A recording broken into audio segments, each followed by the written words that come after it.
At the end, I felt compelled to ask him a question that was currently on my mind, and I found his answer profound. Okay, say there's two players. One player does 10% exercises and 90% improvisation in their practice, and the other player is the inverse, 90% exercise and 10% improv. After 5 years, who do you think would be the better player or improv?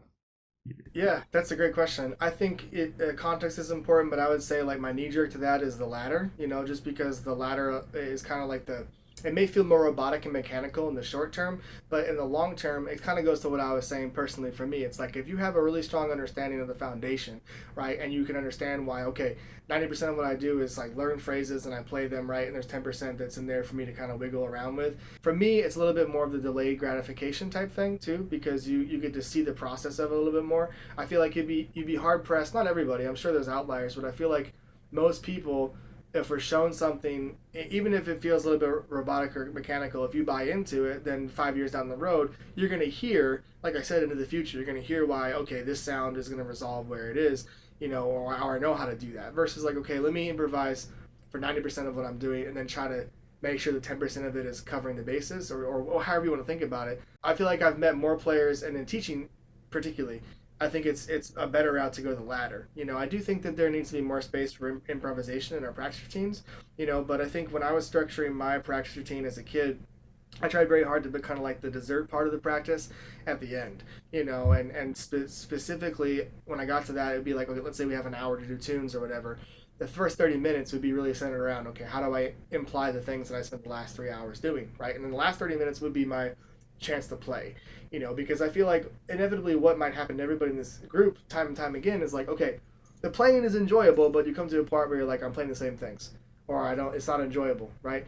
And a lot of times it's hard to swallow, but it's because we haven't done our job. We need to go back and do our job more. And so I think that there's a huge difference between playing and practicing, and both are really important. But I think that ultimately your playing becomes more enjoyable the more you practice something. And that's why when I do master classes and things, and at colleges specifically, I say, look, if you walk past somebody who sounds good in the practice room, keep walking.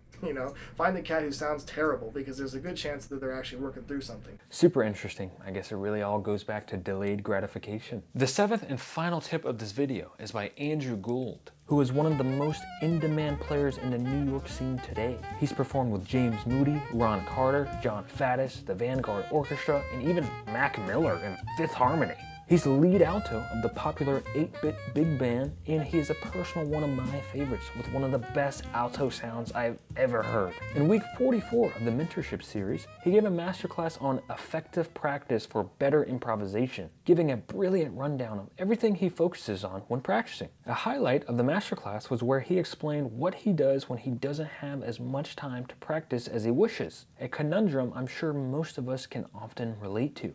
If you only have an hour, I would say, so for me, the less time I have, the more I just kind of make sure I definitely hit tone and time and technique, and maybe one of these things if I still have time.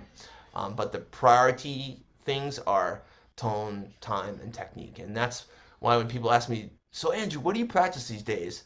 Man, it's survival practice. And that's, if I have an hour, it's that, just to make sure that I can at least check in with those things and stay cool on the instrument. But yeah, at the bottom of the outline here, I have listen, right? Which I've said a million times already. Play with real people, right? So all of these things, they don't mean anything unless they all come to fruition by playing with other real people, because that is the ultimate goal. So there we have it. If you all of a sudden have to work a shift at your job overtime, or take care of a tree that just fell on your power line and now all you have is 1 hour to shed, now we know that as long as we take care of tone, time, and technique, that hour is not a waste. Alright everybody, I hope you enjoyed these 7 tips from 7 different pro jazz musicians. Normally, just to get a single hour-long lesson from any of these jazz artists would cost you over $100. But Jazz Lesson Videos has devised a system where not only do the masterclass teachers get paid well, but it would cost you only $50 a month for access to all of these masterclasses, as well as all the live interactive ones in the future. If you'd like to purchase a membership, you are welcome to join us by finding the link in the description below. As always, if you found this video helpful, please leave a like and subscribe below, as well as leave a comment of what else you'd like to see from us in the future.